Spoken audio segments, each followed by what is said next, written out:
మాజీ ఎమ్మెల్యే కరణం ధర్మశ్రీ చేసిన వ్యాఖ్యలు తీవ్ర చర్చకు దారితీశాయి. పంచదార్ల పుణ్యక్షేత్రం పరిసరాల్లో అక్రమ మైనింగ్ జరిగిందంటూ సంచలన ఆరోపణలు చేశారు. ఈ వ్యవహారంలో అనకాపల్లి ఎంపీ సీఎం రమేష్, యలమంచిలి జనసేన ఎమ్మెల్యే సుందరపు విజయకుమార్పై విమర్శలు గుప్పించారు.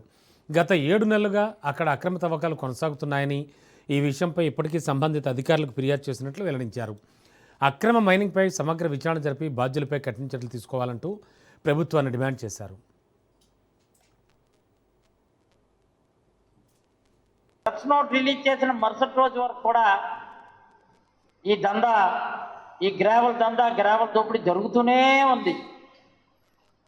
ఇది మేము తొలిసారి వెళ్ళినప్పుడు రూపురేఖలు ఎలా ఉన్నాయి, తర్వాత నిన్న ఇప్పుడు ఇక్కడికి వచ్చినప్పుడు కూడా రూపురేఖలు ఎలా ఉన్నాయో ఇవి చూడండి.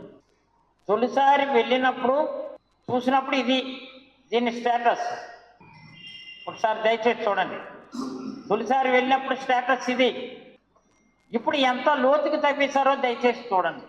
అప్పటికి ఇప్పటికి నేను చెప్తున్నాడే, మేము వచ్చిన తర్వాత ఇంతవరకు అసలు గ్రావెలే తవ్వకాలు జరగలేదు. 2 మాసాల నుంచే గ్రావెలో తవ్వకాలు జరిగాయి. 2 మాసాల నుంచే కదా నువ్వు ఆర్డర్ తెచ్చుకొని రోజుకు 300 నుంచి 400గా తవ్వేస్తున్నావు. అంతవరకు అనాథరేజులకే తవ్వవు నువ్వు. దీంతో మేము అడ్డుకున్నామని చెప్పి నువ్వేమో ఇవి చేసావు.